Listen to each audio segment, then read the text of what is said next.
This story is for anyone who has ever loved deeply, only to watch that love slip away through their fingers. For those who have given everything, time, heart, soul, and felt the hollow sting of abandonment. For those who have learned the hard way that sometimes the person we think we need the most is the one who makes us forget the most important person in our lives, ourselves. This is for you. The law library always smelled of paper dust and ambition. Pale lights stretched shadows across long wooden tables, and the air carried the low hum of fluorescent bulbs and quiet desperation. I sat across from him, as I always had, watching the way his fingers trembled when he highlighted a clause wrong, how he'd let out this soft, frustrated exhale, so faint it barely broke the silence. But I heard it every time. Bang Tae-won never liked to ask for help. He didn't have to. His body asked for him. The way he slumped forward after pulling all-nighters, the way his collarbone jutted out more each week because he'd rather skip meals than fall behind, the way he stared blankly at legal code like it had betrayed him. I filled in his blanks. If he forgot to eat, I placed tteokbokki in front of him, still warm without a word. If he forgot how to breathe, I'd read aloud until his chest eased. My fingers knew the pattern of his headaches. My shoulders remembered the weight of his exhaustion. He never said thank you, but his eyes. There was a time they said everything. There was no confession between us, no fireworks, no drama. What we had was something quieter, more sacred. We built something that didn't need to be named, something that could survive the fluorescent buzz of the law building, the sleepless months, the broken paths we never talked about, but both carried like silent baggage. He once told me, when he was half asleep and I was pretending not to notice the way his hand brushed mine beneath the desk, "When all this ends, I'll buy you a ring." And I believed him. I believed him so completely I started putting aside money for the down payment, slipped into his account when he was too busy to track expenses. He never asked. I never reminded him. It felt like watering a future we were still planting. Then came the gala. I remember smoothing down the navy sleeves of my dress outside the venue's grand doors. It was modest, elegant, the kind of thing that wouldn't draw attention, but wouldn't embarrass him either. My hair was up in soft curls, my heels borrowed from a friend who had better taste. I'd memorized the speech he helped me write for the firm's sponsorship dinner. Everything had been prepared, everything felt ready. I expected to be standing at his side. What I saw instead was a portrait lit in crystal and betrayal. He stood beneath a chandelier that sparkled like fallen glass, his hair styled cleaner than I'd ever seen it, his tuxedo cutting across his shoulders like a declaration of belonging. He looked like the man we'd dreamed he'd become, the man I thought I had helped build. And next to him, her? Bang Saren. Her gown dripped silver, every inch of her glittering like a star sculpted for politics and headlines. Her laugh was soft, controlled, the kind of sound you didn't laugh with, you listened to. Her father owned half the National Assembly. Her face had graced too many articles for me not to recognize it. Their fingers were laced, his and hers. His eyes, the ones that used to read mine without words, now flickered with something new. Unreadable. Someone from the firm waved at me. He noticed. Our gazes collided, and for a moment, I saw something flicker across his expression. A second of hesitation. Maybe guilt? Maybe memory? "Mira," he said with a smile that didn't reach his eyes. "I want you to meet someone." She turned. I reached for the handshake before she did. Her fingers were cold, deliberate. She looked at me not like a stranger, but like a page she'd already skimmed and dismissed. "Saren," he said softly, "this is an old friend from university." Old friend. Not partner. Not supporter. Not the woman who had memorized his prescriptions and edited every personal statement he'd ever written. Her eyes lingered on me for half a beat too long, and then I saw it. The ring. Oval cut, set in platinum, simple but stunning. I had helped choose the style once. Not for her, not like this. She raised her hand absently to brush back a strand of hair, and the stone caught the light. I felt it sear straight through me. I nodded. My lips moved. I think I said congratulations. I excused myself before I forgot how to stand. My hands were shaking too much to clutch my clutch properly. My heels were too tight. Or maybe the room was. I found a quiet corner behind the service hallway, surrounded by the clink of glasses and distant jazz. I slid my phone from my purse and scrolled, not through messages, but through memories. Photos of notes I'd written him, a blurry picture of ramen steam and his laugh, the calendar reminder, final ring payment, April 12th. My lungs felt too small, my chest too wide. So this is what betrayal looks like when it's polite, when it wears a tuxedo and smiles. I didn't cry. Not then, not where people could see. I wasn't going to give the world that satisfaction. I left without telling anyone.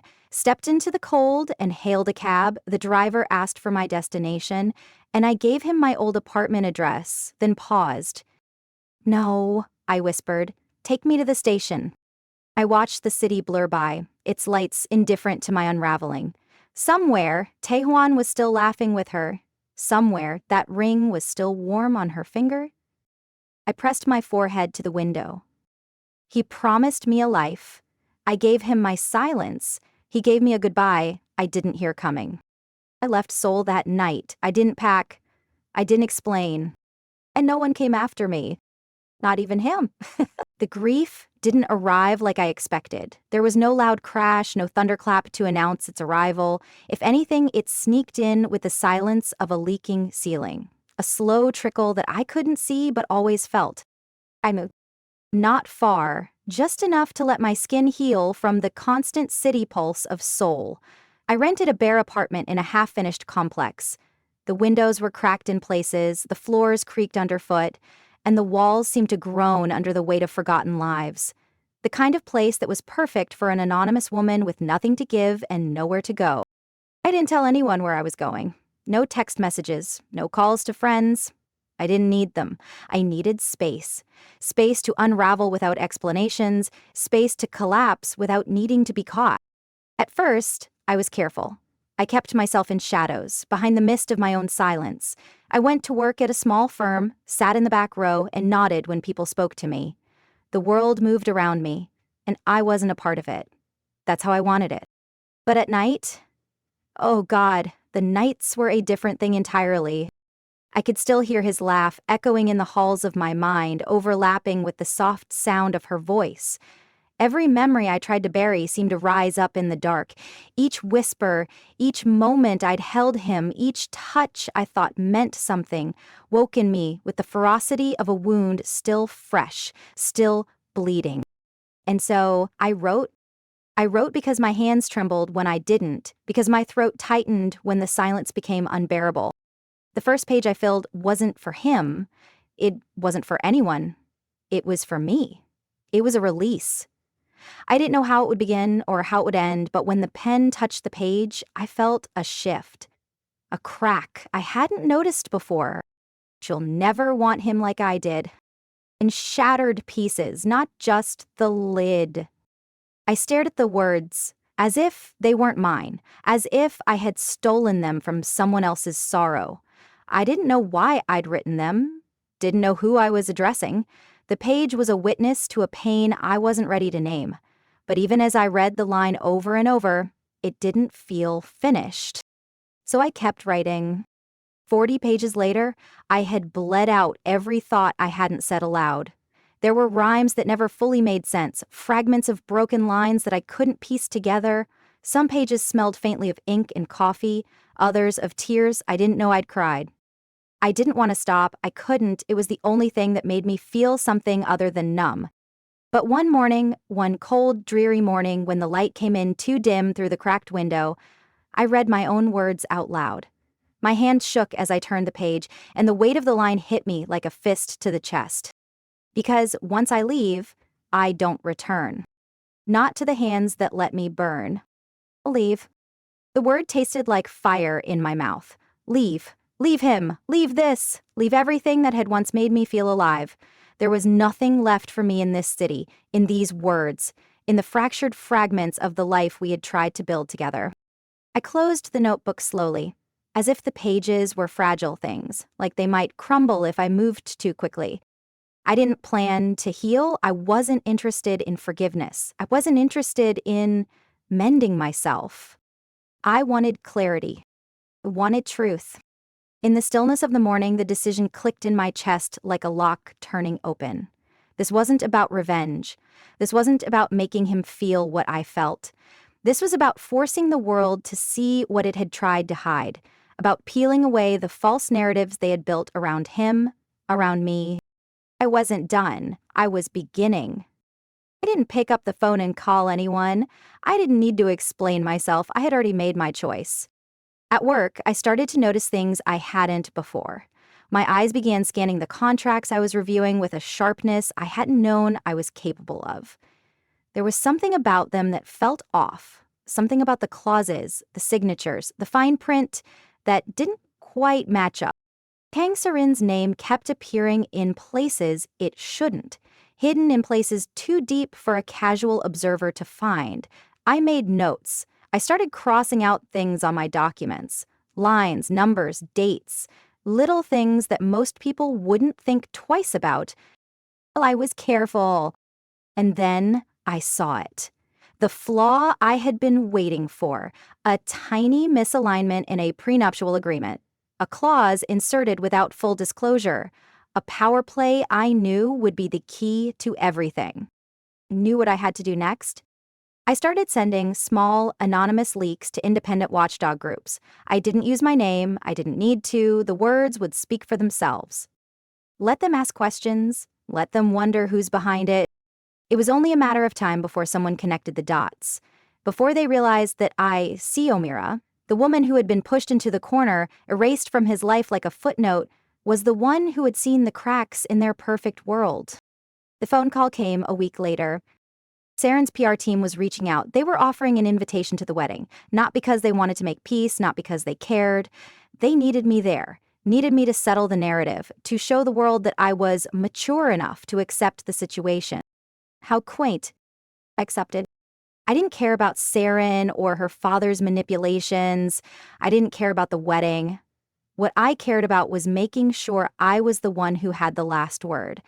I cared about the world finally seeing the truth. This wasn't about revenge. It was about control. And it was about time someone realized that Mira, was no longer someone to be overlooked. 1 year had passed since I left Seoul behind, its echoes fading into something distant, something unrecognizable. The woman who had sat in the shadows of that life, the woman who had cared without asking, loved without speaking, had been buried under a new name. Mira was gone. She had been replaced by Han Mire, a name that on paper looked identical but carried with it the weight of reinvention. A legal name change backed by a verified identity protection statute. The world wouldn't know my real name, not unless I chose to tell them. It wasn't a life I was hiding, it was a life I was positioning. Each move deliberate, each step carefully taken. The firm I joined wasn't large and it wasn't flashy. I liked it that way. It was a small boutique firm, quiet, unassuming, tucked in a corner of the city where the heavyweights wouldn't notice. It was the kind of place where no one asked questions, where my past was a shadow that would never reach the light of the office windows. But the stakes were high. And for someone who had always been on the fringes, always hiding in the periphery, it felt like the perfect spot to begin weaving my own web. Months passed, and the firm's client list grew. The kind of clients that had money, that had power, and eventually, one of those clients was Kang Serin's family office, her father's empire. I hadn't expected it. At first, I barely registered the name when it crossed my desk. I'd told myself I would stay under the radar, that I would take what I could get and let it pass. But the name lingered in the back of my mind, whispering to me like an old memory that couldn't be ignored.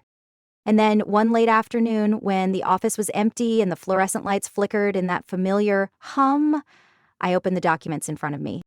A prenup. Not just any prenup, the kind that made your skin crawl with the quiet maliciousness tucked between the lines. My eyes moved over the text, slowly, methodically, like I was reading the fine print of my own death sentence.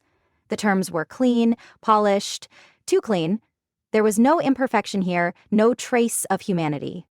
Until I saw it. A clause, hidden deep within the contract's folds, nestled between two inconspicuous lines that looked so mundane at first glance.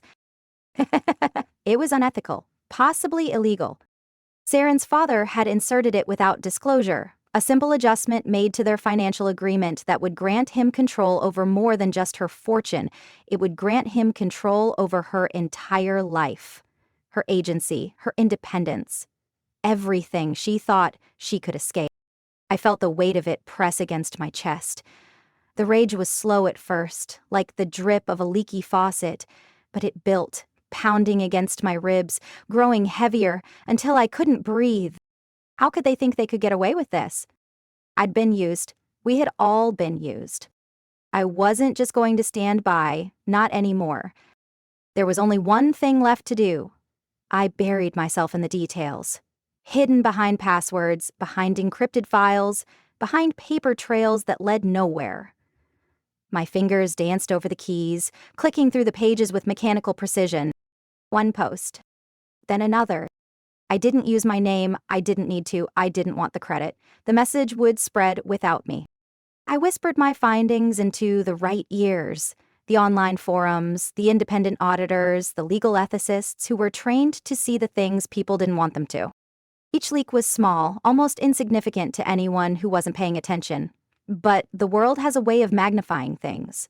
When whispers began to spread, they were like ink in water, spreading, darkening, blurring until everything around it was stained.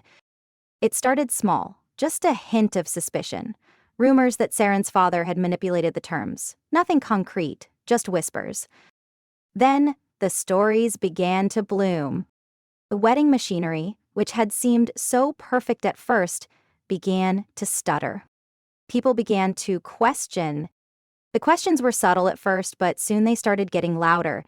The press wasn't far behind. Every small inconsistency I leaked began to take on a life of its own. The whispers turned into full-blown conversations, interviews with independent journalists, posts on forums, articles that detailed the discrepancies in the prenup. Saren's perfect world, the one that had been so carefully constructed, was beginning to collapse, piece by piece. I knew the damage would come slowly. I had seen how people worked in the background, how the world pretended to ignore the inconvenient truths. But this would be different. This wasn't about revenge. It wasn't about being petty. It was about the world seeing what had been done. It was about forcing them to look at the truth they had ignored for so long. I leaned back in my chair, the faint glow of my computer screen illuminating the cold, dim office. My pulse was steady now, the fire inside me cooling to something more controlled. I had no need to rush.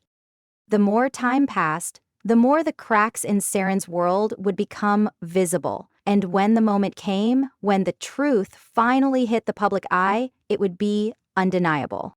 At some point, the world would look at Saren, at her perfect life, and see it for what it truly was. They'll see her for who she really is. The phone buzzed, interrupting my thoughts. I glanced at the screen, my heart skipping a beat when I saw the name. It was her, Saren's PR team. I wonder what they want now. Answer the call. Han Mireille, I said, my voice smooth, cold. Mireille, si, the voice on the other end began.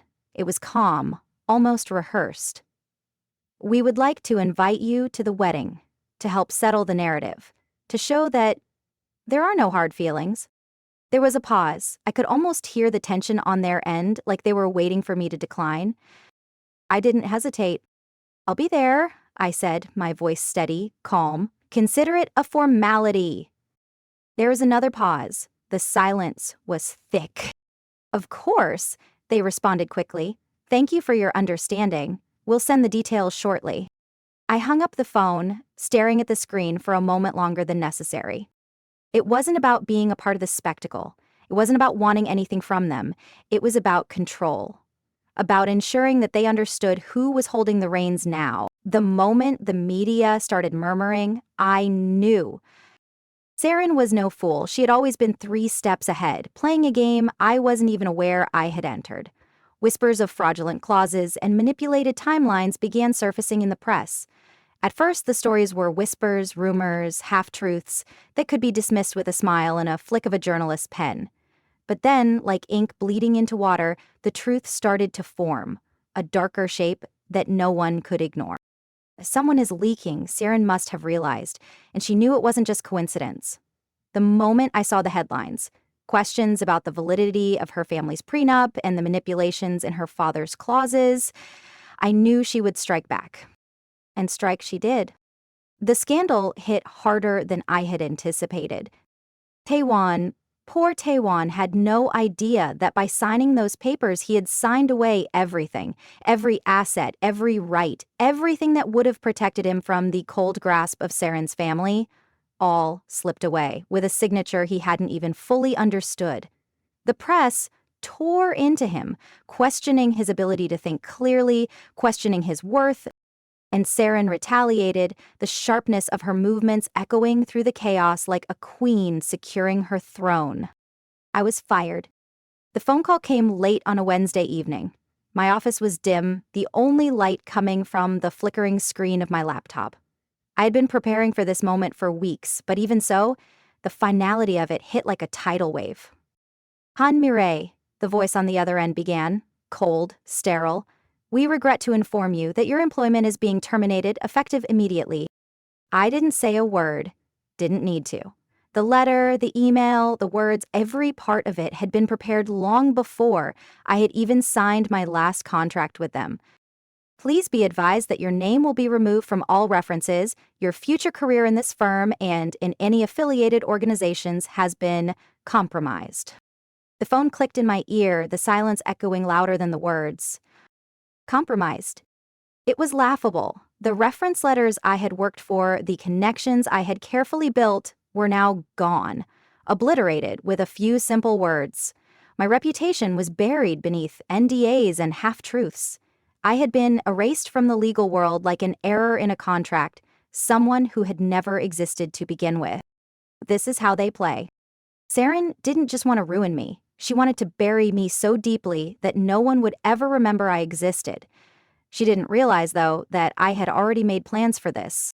Had anticipated everything. It wasn't my first rodeo. The narrative of my dismissal didn't go quietly into the dark. I had already set the pieces in motion, woven a story with whispers and carefully curated leaks. A freelancer's blog here, an anonymous tip there. Every post I made fed the fire. Every subtle hint about the true reasons behind my firing, every claim of unjust treatment, fueled the growing storm. Let them see the truth. Let them smell the blood in the water. The question was now written across every headline. Did the ex really get inside the wedding machine? It wasn't just a question anymore, it was a brand, a slogan. A whisper turned into a shout that no one could ignore. My name, Han Murray, was now synonymous with the scandal. I was the ghost haunting their perfect wedding, the ex who had been forced out, and they hated me for it. They would hate me more when I walked into that wedding. I thought I'd feel some kind of victory, some relief. I didn't. Instead, I felt numb. 3 days after the phone call, after my sudden and dramatic fall from grace, I was standing in front of a mirror, staring at the same woman who had walked away from Taewon months ago. The dress was simple, a soft gold, tailored to fit like an extension of my own skin, a reminder of what I had once hoped for, what I had once dreamed. I wasn't looking for answers anymore. I wasn't waiting for any kind of apology or acknowledgement. I was there to finish the job. The PR team had prepared everything, as expected. I was shown into a back room at the venue, away from the guests, away from the chaos. The walls were a soft white, almost too pristine, and the air smelled faintly of floral arrangements. Everything was set, perfect. And still something in the air felt wrong. Too clean, too controlled. The door opened softly, and a voice I knew all too well echoed in the hallway. Han Mirai see? I turned slowly, my eyes meeting her gaze. Saren stood there, elegant, poised, with that look on her face that I had come to know too well, the look that said everything without saying a word. She was beautiful, as always, but this time I couldn't help but notice the way her fingers clenched around her clutch, the way her jaw tightened when she saw me standing there. She didn't expect me to show up. She thought I'd decline. I had no intention of doing that. Her smile was forced, but she kept it professional, as if the world didn't already know about the cracks in her perfect life. "Maracy, we are so happy you could make it," she said.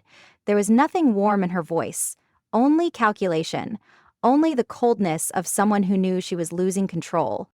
I smiled, knowing she could see through it. She knew this wasn't a victory for me. She knew it was the beginning of the end for her.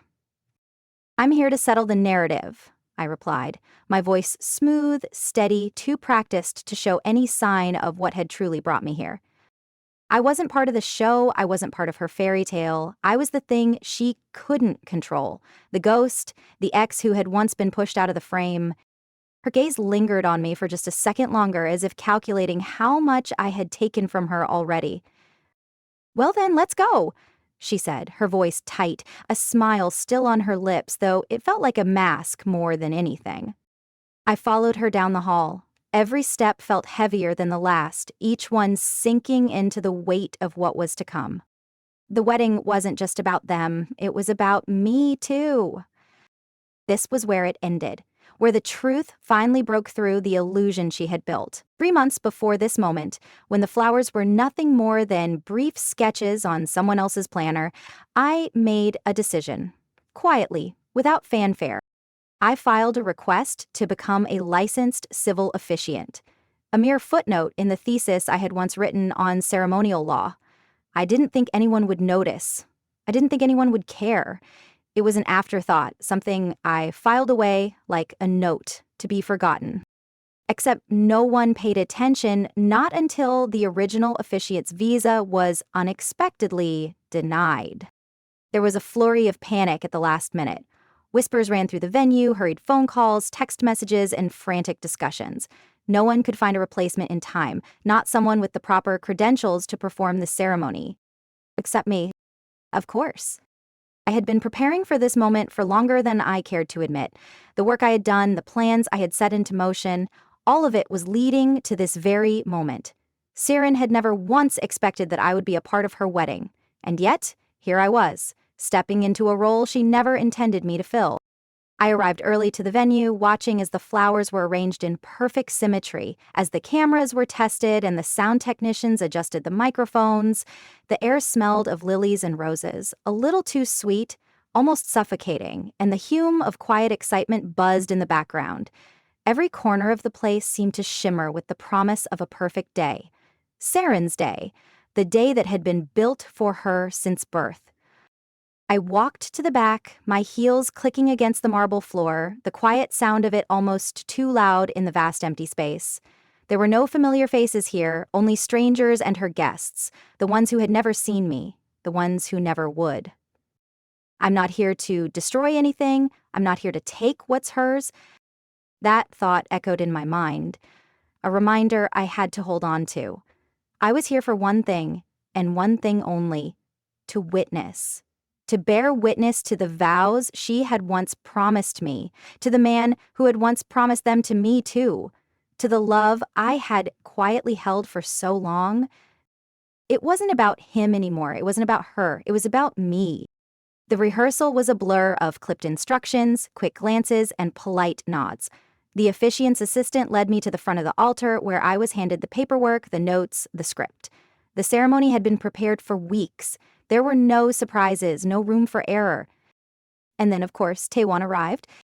The moment he stepped into the room, I could feel the shift in the atmosphere, as if the air itself had thickened. He looked so much like the man I had once known, yet so far removed. His hair was neatly combed, his suit sharp against the light. He didn't see me at first. He was too absorbed in the schedule, in the role he was about to play. But I saw him. I always saw him. Then he stopped. His gaze swept across the room, and for just a heartbeat, it landed on me. His eyes froze, a flicker of recognition flashing across his face before it was quickly replaced by a mask of composure. I didn't react. I couldn't. His breath caught for the briefest of seconds, and I saw it, the smallest shudder in his shoulders. A breath held too long. Does he still remember? I nodded at him, polite, neutral, nothing more. I didn't want him to see the storm that was rising inside me, the waves of everything I had kept buried for so long. His presence, his face, his eyes, so familiar and yet so far removed, was a reminder of everything I had once held close. He didn't speak. He didn't need to. His eyes lingered for just a moment longer, the tension between us palpable, before he turned away. I wasn't here for him. I wasn't here for her. I was here for the vows. The ceremony was supposed to be hers, her perfect moment, her grand day. The camera crews swarmed around her as she stepped in, her dress trailing behind her like a wave. She was the picture of elegance, the perfect bride. But as the music played and she approached, my heart did something unexpected. It didn't hurt anymore. The rage had dissolved into something quieter, something softer. It was a strange feeling, watching her walk toward him, no longer my future, no longer my dream. It wasn't anger I felt. It wasn't betrayal. It was something deeper, something more personal. This was the end, the final page of a chapter I had spent too long waiting to turn. I looked down at my script, my hands steady as I began the first lines. Marriage is a union not only of two lives, but of two promises. I let the words flow smoothly, my voice steady, but there was something beneath the surface, something they wouldn't see, the audience wouldn't know. I watched them as I spoke, her perfect smile, his strained composure. You are here today not just to exchange vows, I continued, the words cutting through the air like they were meant for him alone, but to join in a contract, one that cannot be easily undone, no matter the forces that will try to break it. I glanced at Taewon as I spoke.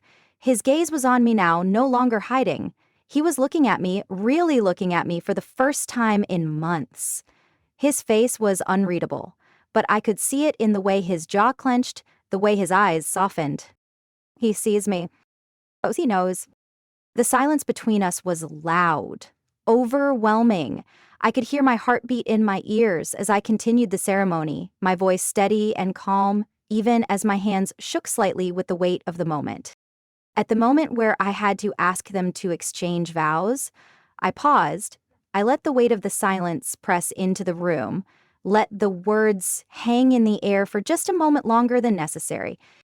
Finally, Saren spoke her vows, flawless as expected. No hesitation, no crack in the perfect image she had cultivated. And then I turned to Taewon. He opened his mouth, but it wasn't the words I had expected. Instead, his voice broke slightly, raw and unsure. He began, his voice quiet. I never stopped loving you. The words caught in my throat. The man who had once stood by me, who had once promised me everything, was now standing before me, saying words I wasn't sure I could hear. My heart clenched. I looked at him, my face unreadable. I can't hear this anymore. I finished the ceremony, and when the vows were exchanged, it wasn't a victory for anyone. Not for him, not for her, and certainly not for me. I wasn't there to destroy anything. I wasn't there to sabotage. I was there to witness. I could feel the weight of the moment settling over me as I held the ceremony booklet, my fingers trembling slightly with the anticipation. The air in the room felt charged, electric, like every breath I took was syncing with the world's collective exhale. The press cameras, the flowers, the crowd, everything blurred in the background as my gaze focused on them. On him. Taewon stood there, his back straight, eyes downcast, a mask of composure so practiced it made my chest ache.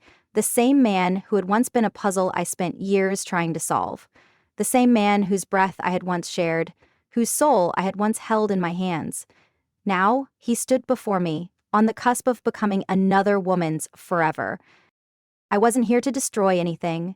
I wasn't here to tear apart the fabric of their carefully woven reality. I was here to speak. The vows began. His voice cracked just slightly when he spoke her name, Saren. That name, the one that had haunted me for so long, tasted bitter now. I could hear the strain in his voice.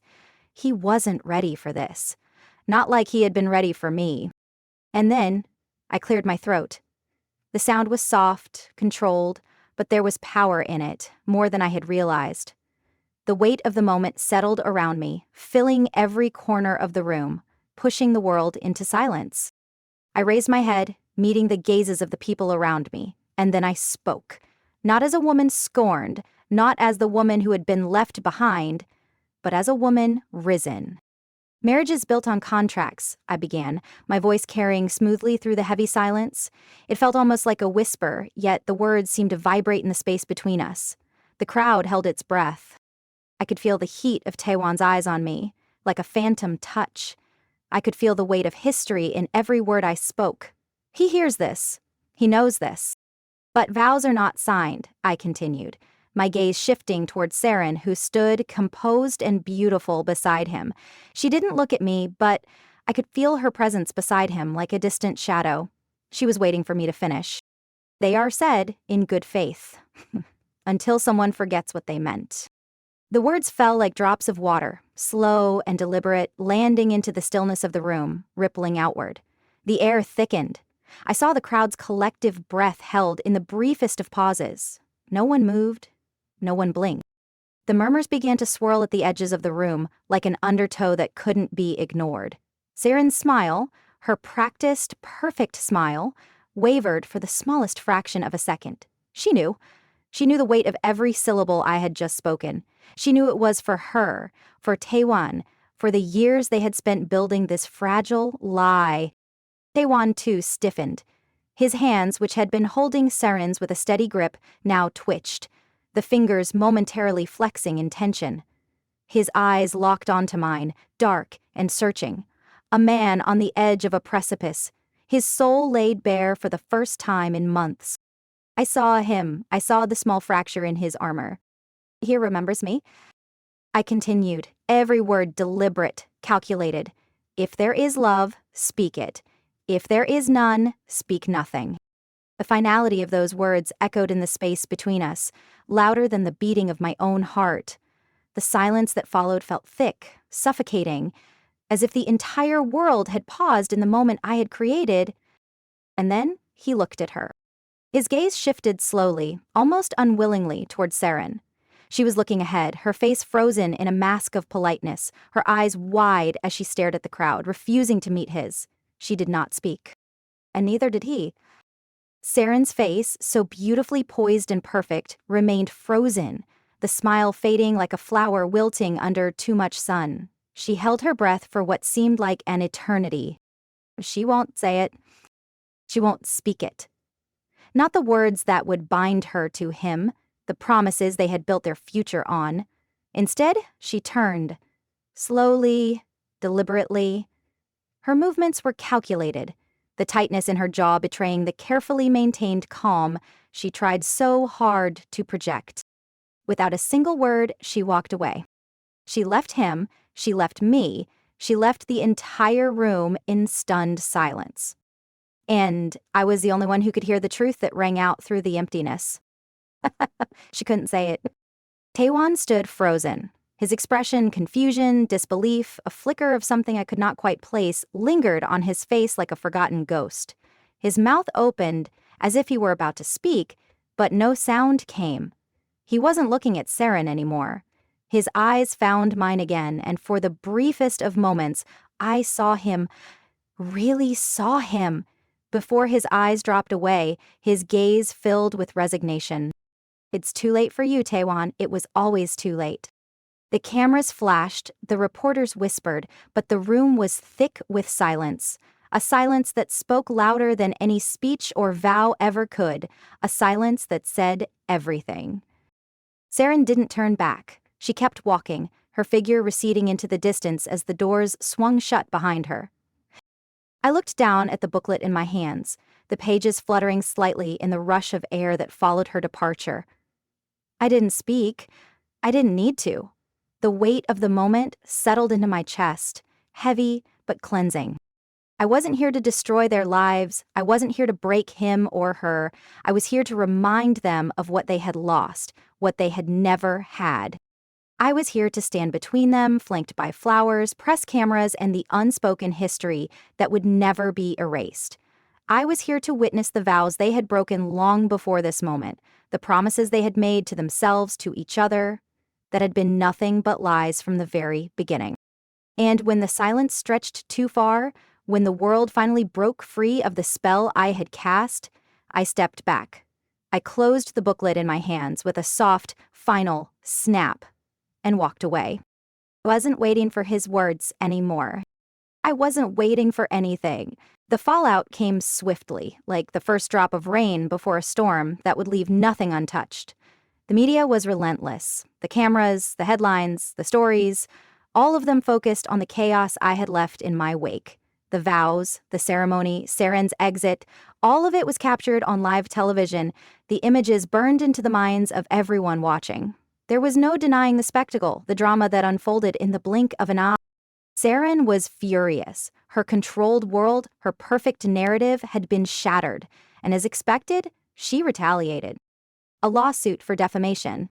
She sued me, claiming that I had maliciously slandered her name in front of millions, that I had used my position as officiant to tear apart her life and her reputation.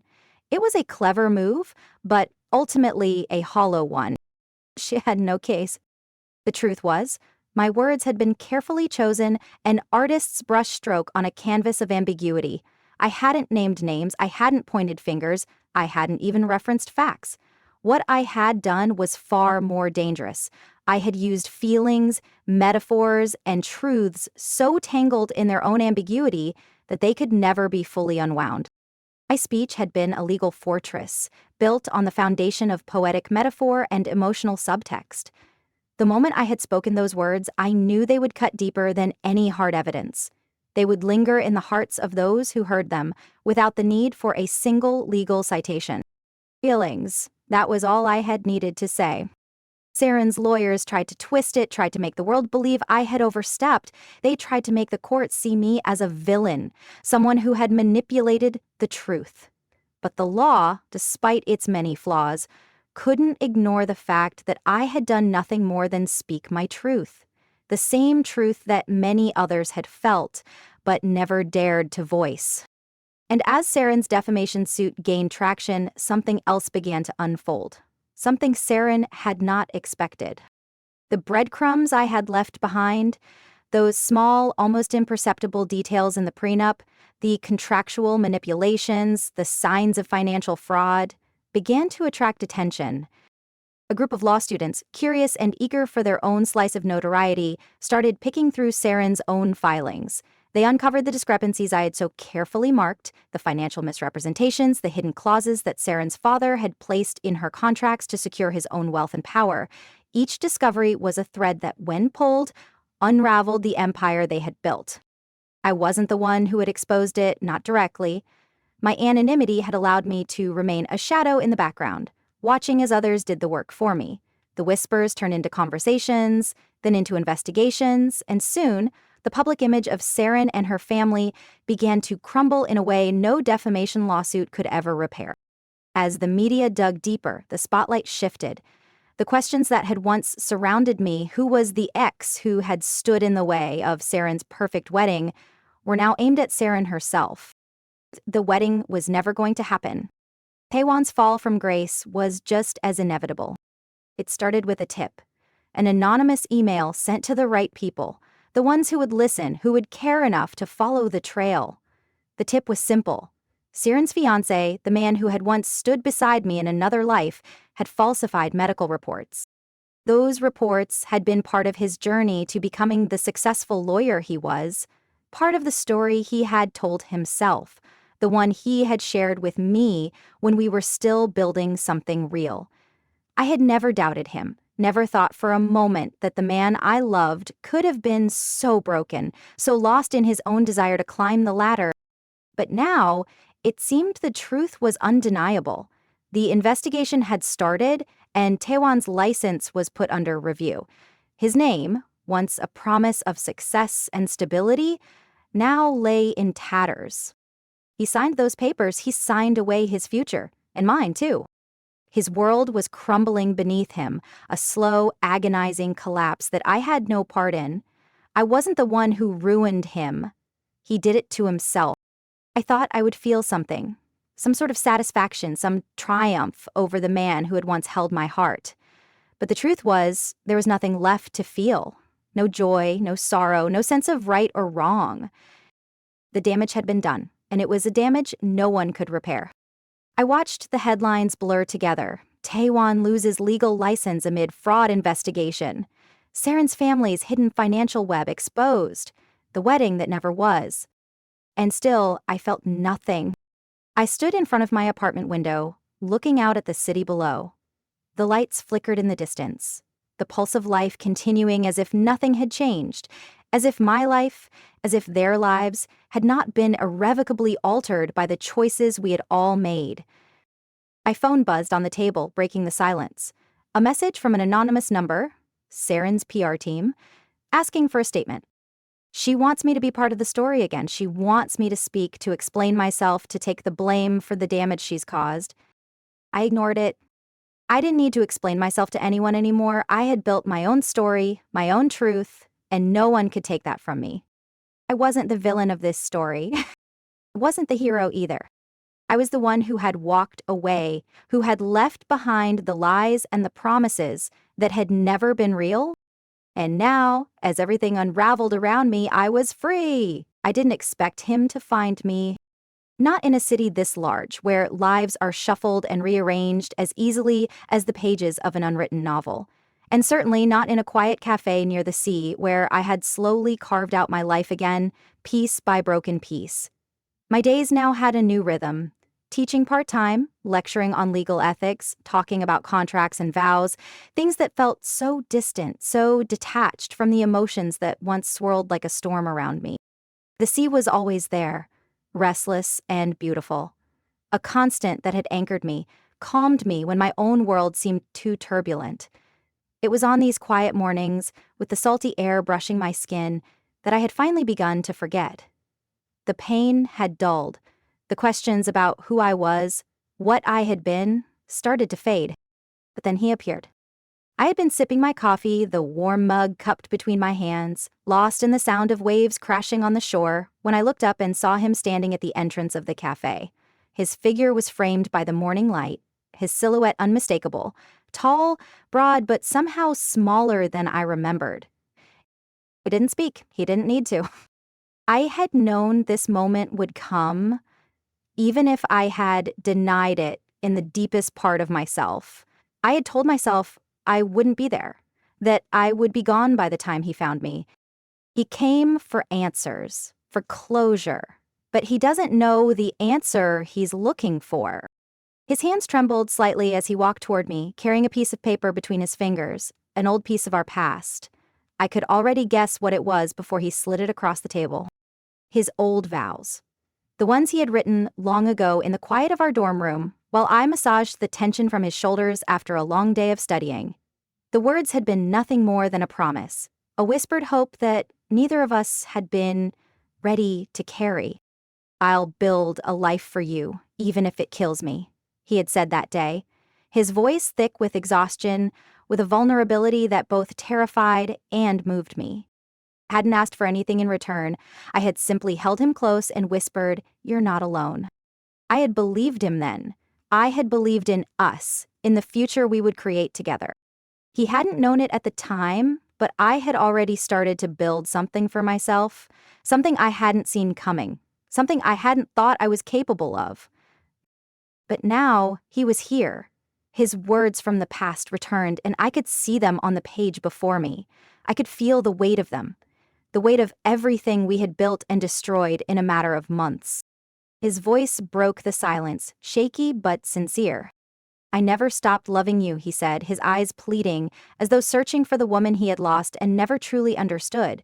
"I just didn't think you'd wait." I couldn't meet his gaze.